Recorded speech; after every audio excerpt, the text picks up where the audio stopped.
नमस्कार, मैं अंजना शर्मा आप सभी का स्वागत करती हूँ।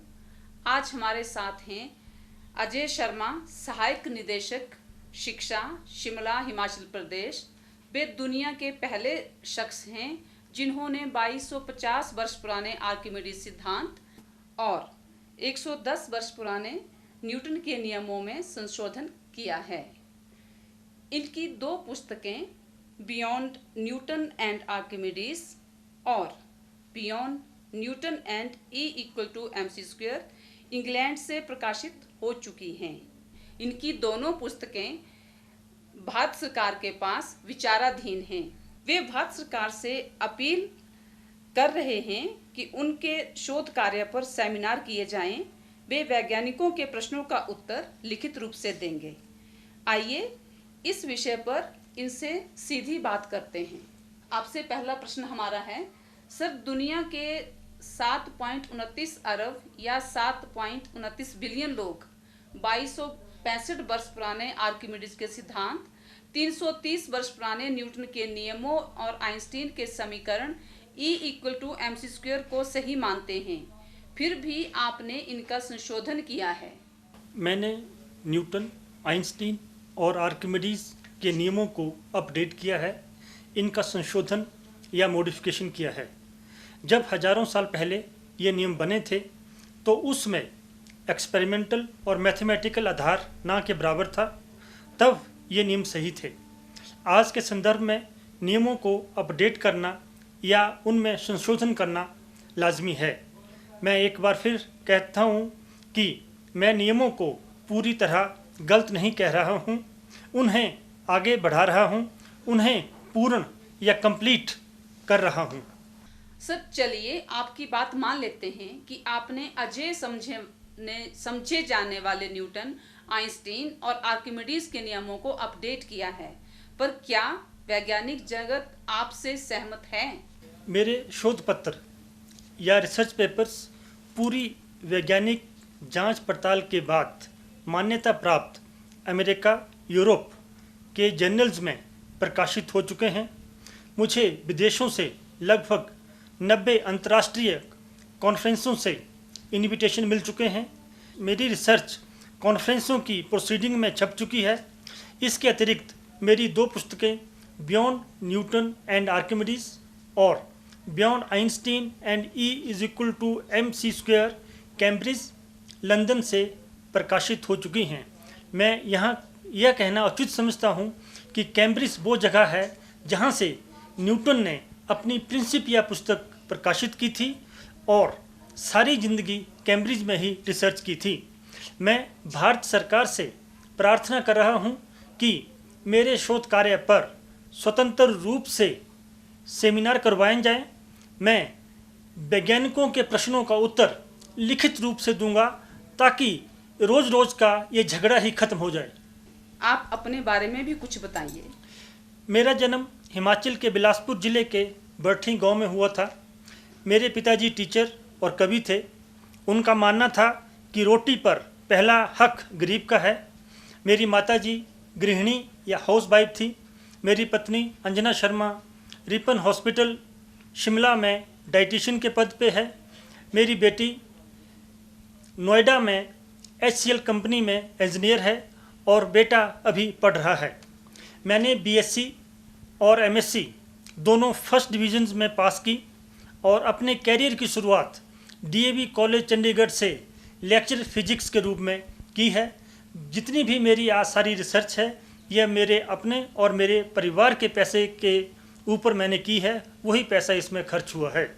जी, आप कह रहे हैं कि न्यूटन की गति का दूसरा नियम न्यूटन ने नहीं दिया था, जबकि दुनिया के 220 देशों में यह पढ़ाया जाता है कि F=ma न्यूटन ने ही दिया था। ये कैसे संभव है?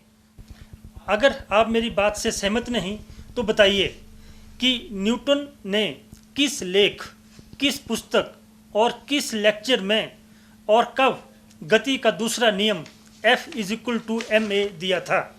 आप सिद्ध कर दीजिए कि न्यूटन ने गति का दूसरा नियम F=ma नहीं दिया था, तो फिर यह किस वैज्ञानिक ने कब और कैसे लेख में दिया था? देखिए, मेरे पास कुछ पत्र हैं।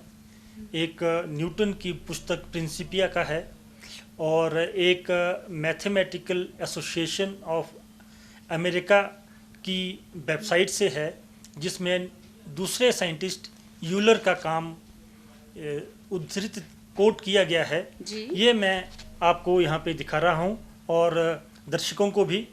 तो यहाँ से यह बात सिद्ध होती है, गति का दूसरा नियम न्यूटन की मृत्यु के 48 साल बाद यानी 1775 में स्विस वैज्ञानिक यूलर ने दिया था। जी। मेरी बात का जीता जागता प्रमाण है mathematical association of America Washington की वेबसाइट।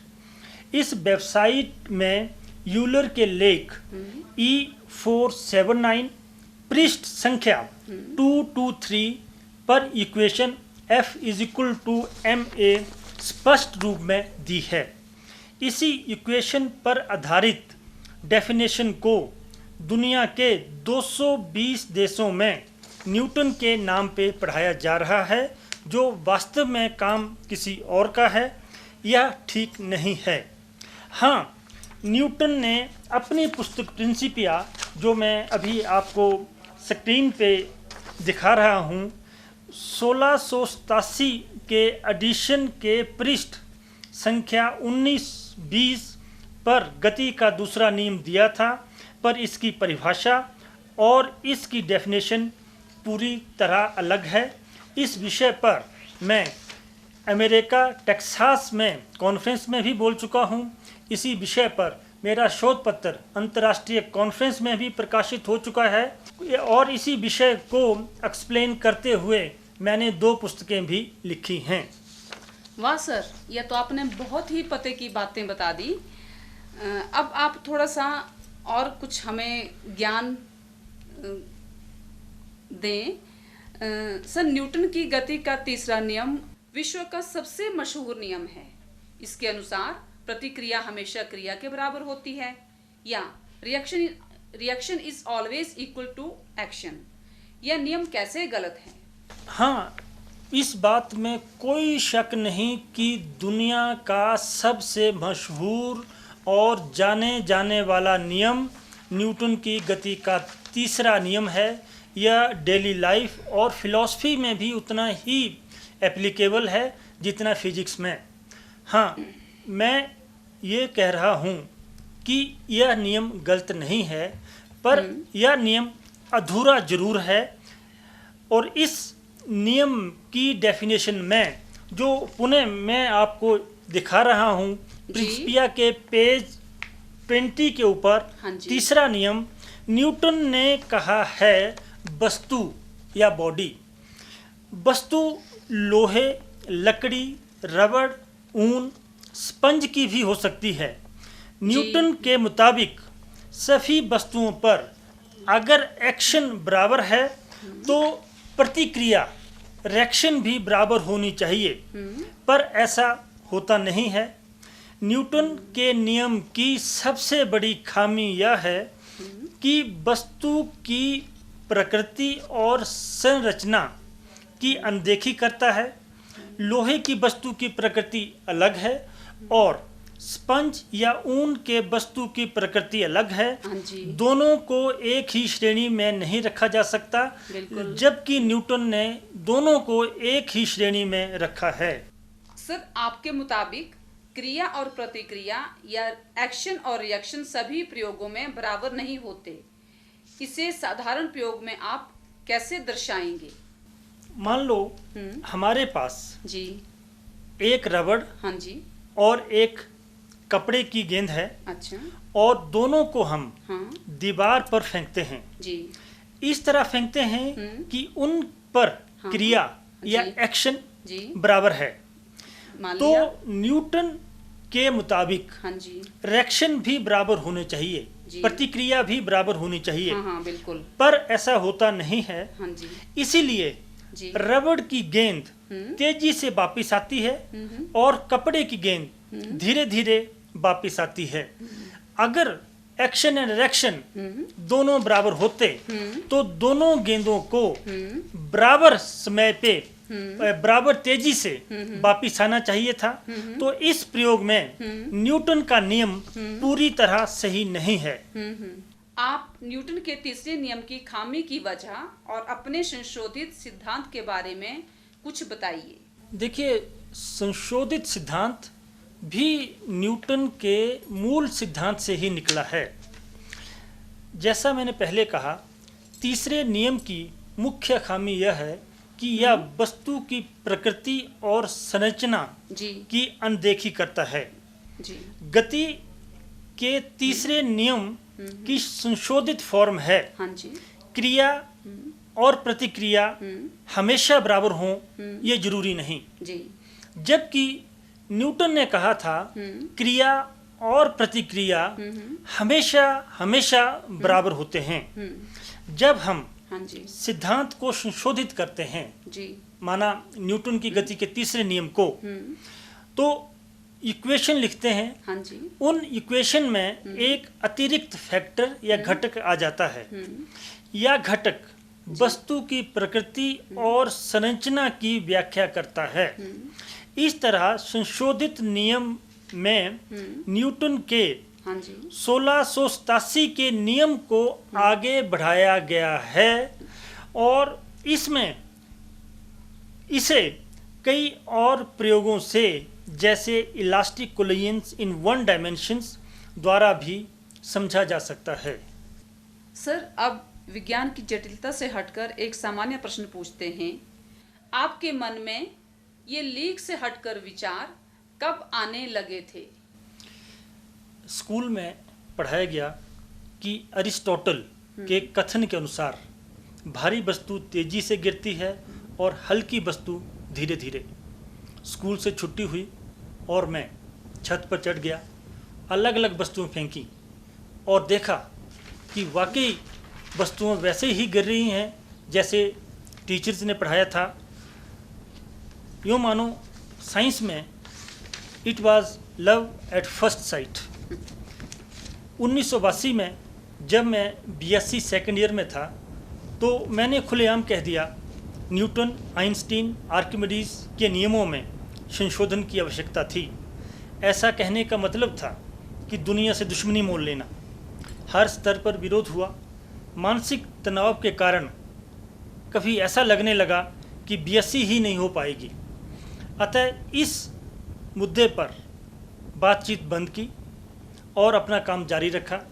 फिर बीएससी, एमएससी फर्स्ट डिवीज़न में पास की और डीएवी कॉलेज चंडीगढ़ में लेक्चरर फिजिक्स के रूप में कार्य करने लगा।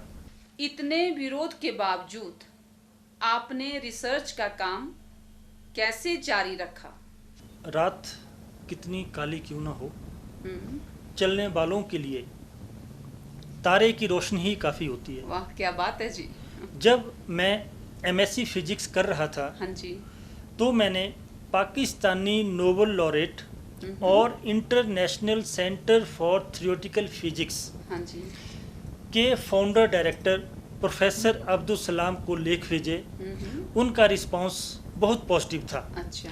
इस तरह मनोबल दृढ़ होता गया और यह कार्य जारी रहा। आपने विश्व के सबसे पुराने अर्थात 2265 वर्ष पुराने सिद्धांत का क्यों संशोधन किया है? यह कोई पैमाना नहीं कि यदि नियम 2265 वर्ष पुराना है या सबसे पुराना है तो उसके ऊपर विचार न किया जाए। अच्छा। सोचा ना जाए। अच्छा।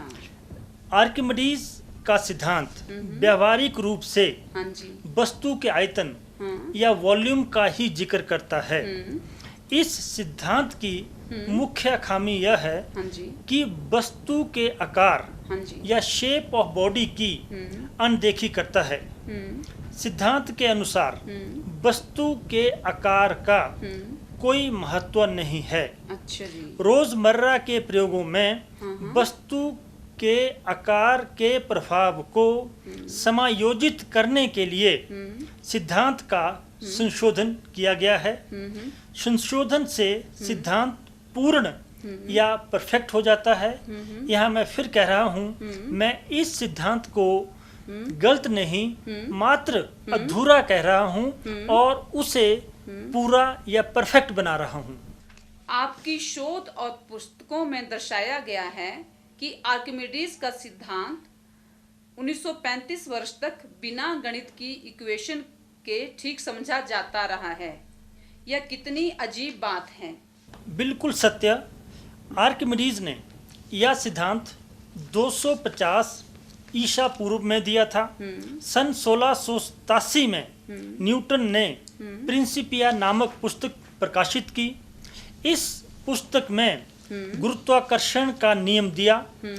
तब 1935 साल के बाद वेट और अपथ्रस्ट जैसी राशियों की परिभाषा दी गई। इस तरह आर्किमिडीज सिद्धांत पर इक्वेशंस लिखी गई। अच्छा। पर हाँ जी।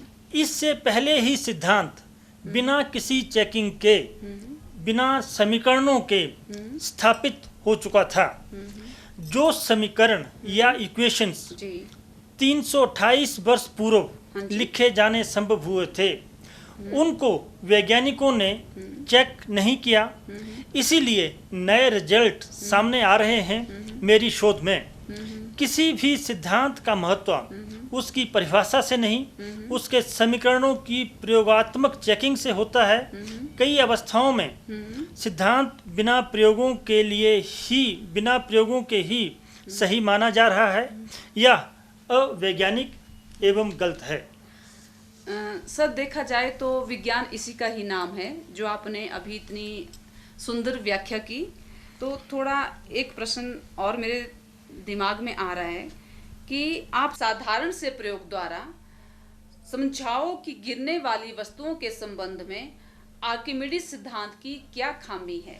देखिए, हम आर्किमिडीज सिद्धांत से गिरने वाली वस्तुओं की व्याख्या करते हैं और सिद्धांत को यह बताना चाहिए कि कोई वस्तु 5 सेकंड में पानी में कितनी दूरी तक गिरेगी, या कोई अमुक वस्तु 10 सेकंड में पानी में कितनी दूरी तक गिरेगी।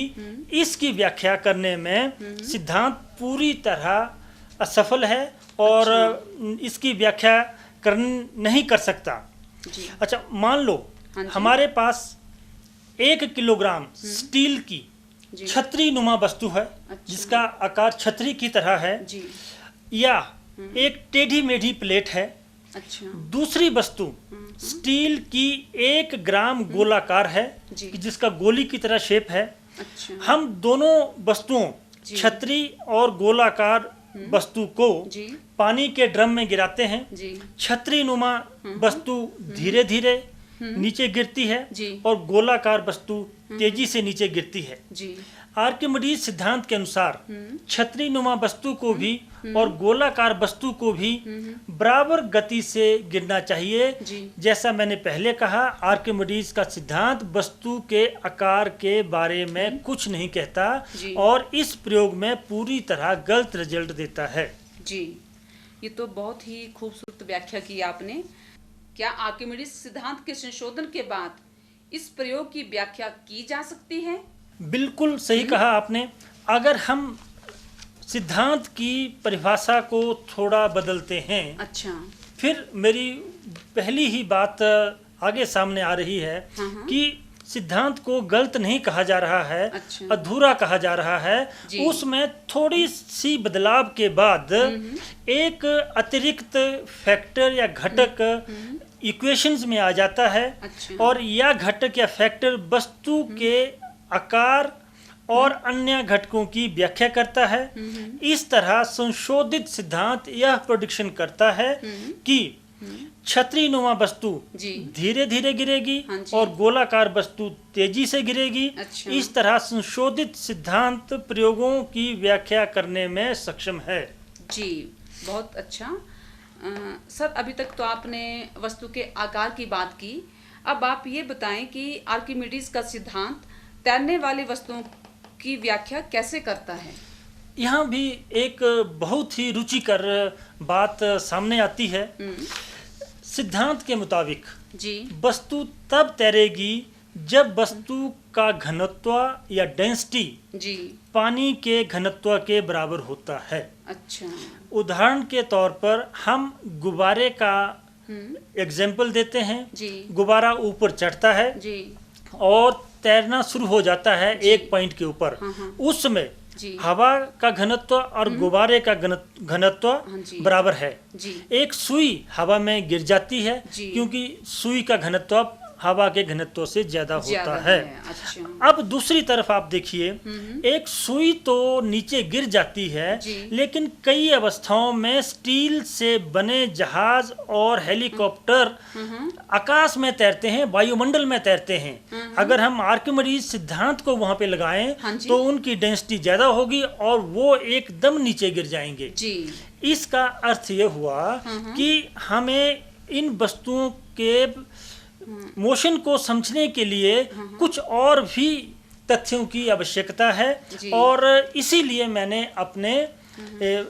अपने शोध पत्रों में आर्किमिडीज सिद्धांत को संशोधित किया है, उसकी नई व्याख्या दी है, वहाँ एक नया फैक्टर लगाया है कि जो अन्य सभी बातों को ध्यान में रखता है। सर, अभी तक जो आपने हमें विज्ञान के बारे में बताया, तो इससे हमारे दिमाग में एक बात आती है कि साइंस को समझने के लिए किसी भी सिद्धांत की विस्तृत जानकारी होना बहुत ज़रूरी है। तो अब थोड़ा सा आप अपने इस संघर्ष के बारे में बताएं कि आप इतने सालों से इस कार्य को लेकर संघर्ष कर रहे हैं। वो संघर्ष आपका एक तरह से मानसिक भी है और फाइनेंशियल भी रहा है। तो भारत सरकार ने आपको किस तरह की सहायता की है इस संघर्ष में आगे बढ़ने के लिए या इस संघर्ष से मुकाबला करने के लिए? सरकार की मदद से ही तो मैं इस कार्य को यहाँ तक लेकर आया हूँ। जी। पिछले 27 वर्षों से हिमाचल प्रदेश सरकार एवं शिक्षा विभाग ने मुझे जो आधार दिया है, जो अच्छा वातावरण दिया है, उसी की वजह से मेरी दोनों पुस्तकें छपी हैं। 18 जून 2015 को मैं माननीय साइंस एंड टेक्नोलॉजी मंत्री डॉक्टर हर्षवर्धन जी से भी मिला था। अच्छा। उन्होंने उसी समय मेरी दोनों पुस्तकें विभाग के सेक्रेटरी प्रोफेसर आशुतोष शर्मा को भेज दी कि आप इनके ऊपर कार्रवाई करिए और मेरी याचिका प्रधानमंत्री श्री नरेंद्र मोदी ने भी department of science and technology विभाग को भेजी है और मैं सकारात्मक उत्तर की अपेक्षा कर रहा हूं। मैं सरकार से प्रार्थना करता हूं, अपील करता हूं या उम्मीद करता हूं कि वो मेरी शोध कार्य के ऊपर खुले मंच में सेमिनार कराएंगे और मैं वैज्ञानिकों के प्रश्नों का उत्तर उसी सेमिनार में लिखित रूप से दूंगा, क्योंकि हर प्रश्न का उत्तर मेरे रिसर्च पेपर्स और मेरी पुस्तकों में मौजूद है। जी, बहुत अच्छा। सर, आइंस्टीन को स्पेशल थ्योरी ऑफ रिलेटिविटी के पिता माना जाता है, पर आप कहते हैं कि आइंस्टीन सिर्फ इसके संकलन करता है, अर्थात आइंस्टीन ने लिटरेचर से रिलेटिविटी को इकट्ठा किया है। क्या हर जगह विवाद करना आपका मकसद है? मैं सिर्फ तथ्यों को वैज्ञानिक ढंग से प्रस्तुत कर रहा हूँ। रिलेटिविटी के मुख्य स्तंभ हैं 2 पोस्टुलेट और variation in mass with velocity, time dilation और लेंथ कॉन्ट्रैक्शन।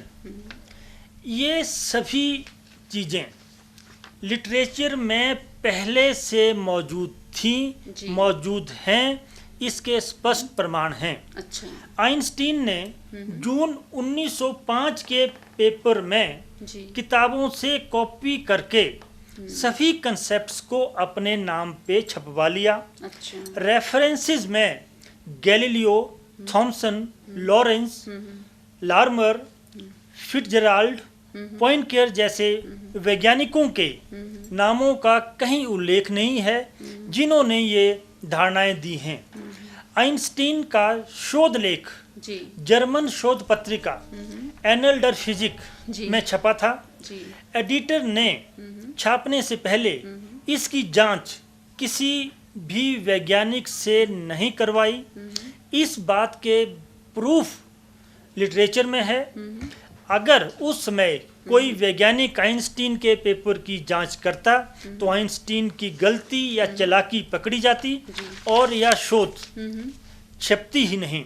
अच्छा। अब एक महत्वपूर्ण बात यहाँ पे मैं कहना चाहता हूँ कि हम देखते हैं कि महान गैलीलियो द्वारा 1932 में दिए गए प्रिंसिपल ऑफ रिलेटिविटी को 1905 में अर्थात 263 साल बाद आइंस्टीन ने कैसे अपना बना लिया। गैलीलियो ने यह सिद्धांत 1632 में अपनी पुस्तक dialogue concerning worlds two chief systems में दिया था।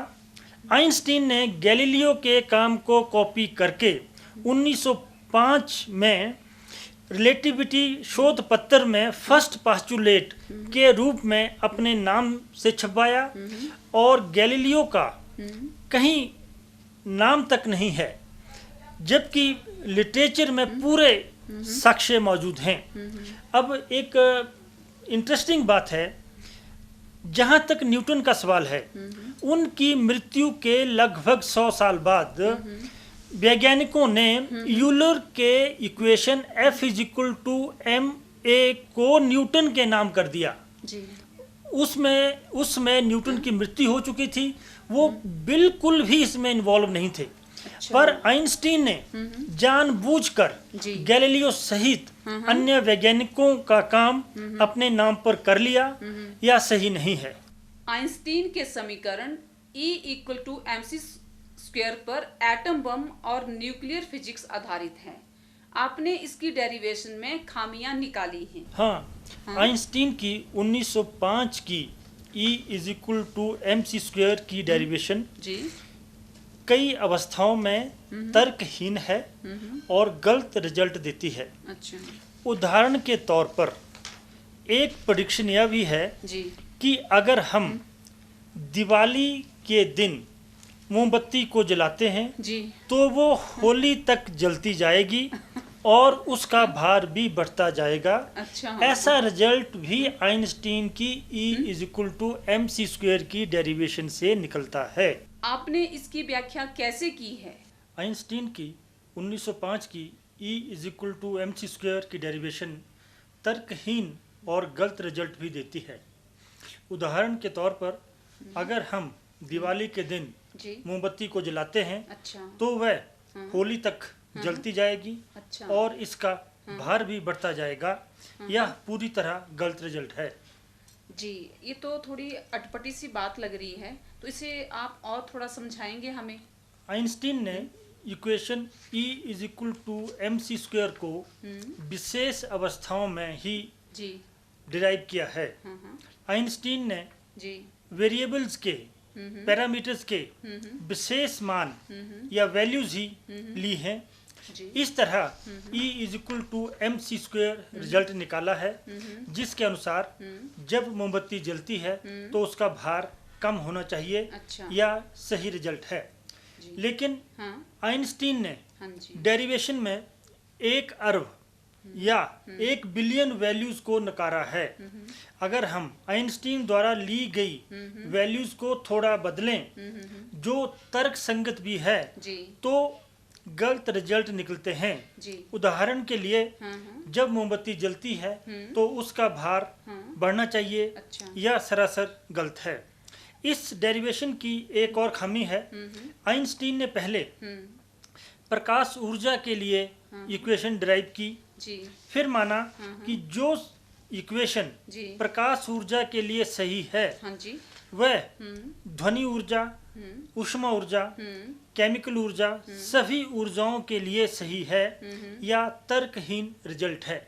उदाहरण के लिए जो लाइट किसी वस्तु से निकलती है और जो साउंड मैं आपकी तरफ ट्रांसमिट कर रहा हूँ, जिसे हम साउंड एनर्जी कहते हैं, इनमें दिन रात का फर्क है और सभी प्रकार की ऊर्जाओं के लिए अलग अलग डेरिवेशंस और इक्वेशन होनी चाहिए।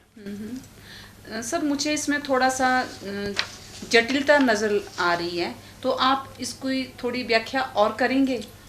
हाँ, इसकी और व्याख्या के लिए तो हमें गणित के समीकरणों में जाना पड़ेगा, कई फैक्टर डिस्कस करने पड़ेंगे जो मैंने अपनी पुस्तकों में किए हैं, शोध पत्रों में किए हैं। अच्छा जी। लेकिन उसके बाद मैंने यही स्ट्रेस किया है कि E=mc² को एक नए तरीके से ड्राइव किया जाए। अच्छा। और नई इक्वेशन बनती है डेल्टा E=ac² डेल्टा m।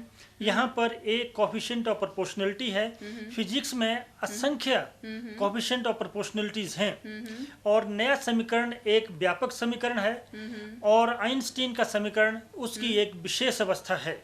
जी सर, आप साइंस में एक नयापन लाने की कोशिश कर रहे हैं, या कहिए कि आपने साइंस में एक नयापन ला दिया है अपनी इस शोध कार्य के माध्यम से। तो एक प्रश्न मेरे दिमाग में और आ रहा है, मैं वो आपसे जानना चाहूँगी। सर, आपने आइंस्टीन के 1907 में एनल्डर फिजिक में छपे शोध पत्र पर भी कड़ा प्रहार किया है। आइंस्टीन ने रेस्ट मास एनर्जी की डेरिवेशन में बिना इनपुट के आउटपुट प्राप्त किया है, या कैसे संभव हो सकता है? चलो पहले मैं आपके प्रश्न के पहले भाग का उत्तर दे दूं। मैं शुरू से कह रहा हूं, मेरी रिसर्च पेपर्स में, मेरी बुक्स में या जहां भी कहीं बात होती है, मैं फिजिक्स को अपडेट कर रहा हूं। जो स्थिति आज से हजारों साल, सैकड़ों साल पहले थी प्रयोगों की और एक्सपेरिमेंट्स की, आज वो स्थिति पूरी तरह बदल चुकी है और इन नियमों को अपडेट करने की आवश्यकता है। यह मेरी रिसर्च का मुख्य बिंदु है। हाँ, अगला पॉइंट आपने बताया कि आइंस्टीन की डेरिवेशन 1907 के पेपर में जो एनल्डर फिजिक्स जर्नल में छपी थी, उसके मुताबिक इनपुट के बगैर भी आउटपुट हो सकता है, या पूरी तरह गलत है, law of conservation of matter के अगेंस्ट है। अब ये रिजल्ट कैसे आया, मैं संक्षेप में आपको समझाने की कोशिश करूंगा कि ये मान लो ये कोई बॉडी है या वस्तु, और मैं इस पर थोड़ा सा बल लगाता हूँ, ये बॉडी आगे मूव करती है। उसके बाद आइंस्टीन ने माना कि ये वस्तु स्पीड ऑफ लाइट से मूव करना शुरू कर देती है, रिलेटिविस्टिक इफेक्ट्स आ जाते हैं और एक हम इक्वेशन नंबर 1 से इक्वेशन नंबर 10 पे पहुंच जाते हैं। बीच की बात नहीं कर रहे हैं हम, बीच की बात एक टेक्निकल सी बात है, वो हम मैथमेटिकल स्टेप्स हैं वन आफ्टर अदर, तो इसलिए मैं सिर्फ ये बता रहा हूँ कि पहली इक्वेशन से हम 10वीं इक्वेशन तक पहुंच जाते हैं और रिलेटिविस्टिक इफेक्ट्स इसमें लग रहे हैं। यहाँ पर 10वीं इक्वेशन पे आइंस्टीन ने एक शर्त रखी कि मान लो वस्तु स्थिर है और E rest = m rest c² equation drive की। लेकिन मेरा ये मानना यहाँ पे यह है कि जो शर्त आपने लगाई कि मान लो वस्तु रेस्ट पे है, उस समय पहली इक्वेशन 0 है, बाकी 10 इक्वेशंस नॉन एग्जिस्टेंट है, उनका कोई वजूद नहीं है, उनका कोई अस्तित्व नहीं है। तो जिस इक्वेशन का वजूद नहीं है, नॉन एग्जिस्टेंस है, अस्तित्व नहीं है, उससे कोई भी हम इक्वेशन ड्राइव नहीं कर सकते। ये आइंस्टीन की डेरिवेशन की प्रमुख खामी है और इसी बात को मैंने यहाँ पे हाईलाइट किया है। सर, आपने बड़ी बखूबी समझा दिया कि ये निष्कर्ष कैसे आए हैं पहले। अब आप थोड़ा सा एक प्रश्न का उत्तर और दे दें हमें। आप न्यूटन, आइंस्टीन और आर्किमिडीज के नियमों पर पिछले 33 वर्षों से रिसर्च कर रहे हैं। आपका अपनी शोध और भारतीय विज्ञान का भविष्य कैसा लगता है? ब्राइट और सिर्फ ब्राइट। माननीय साइंस एंड टेक्नोलॉजी मंत्री डॉक्टर हर्षवर्धन ने मेरी दोनों पुस्तकें beyond Newton and Archimedes, beyond Einstein and E=mc², department of science and technology को मूल्यांकन हेतु भेजी हैं। ये किताबें फरवरी 2015 से department of science and technology के पास है।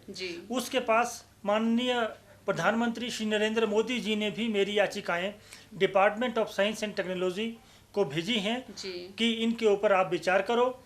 मेरा भारत सरकार से सिर्फ यही एक अपील है, यही प्रार्थना है कि मेरे शोध कार्य पर खुले मंच पर सेमिनार कराए जाएं जी। और मैं वैज्ञानिकों के प्रश्नों के उत्तर उसी खुले मंच के ऊपर लिख कर दूंगा, ताकि ये जो सस्पेंस है, जो स्थिति बनी हुई है, वो एकदम ख़त्म हो जाए। और मेरा पूरा मानना है कि मेरा शोध कार्य, क्योंकि अमेरिका यूरोप में छप चुका है, वैज्ञानिकों की जांच पड़ताल के बाद यह सही है, और जब इसका पूरा निष्पादन होगा तो भारत आधारभूत नियमों के संबंध में विश्व शक्ति के रूप में उभरेगा, एक सुपर पावर बनेगा। सर, आपको आपकी कड़ी मेहनत के लिए और इस लगन के लिए सभी की बहुत बहुत शुभकामनाएं। धन्यवाद। यही मेरी शक्ति है कि मैं ये काम कर रहा हूँ, और मुझे उम्मीद है कि मैं 127 करोड़ भारतीयों के लिए और भारतवर्ष के लिए एक सम्मान अर्जित करूँगा, और भारत पुनः इस फील्ड में सुपर पावर बनकर उभरेगा।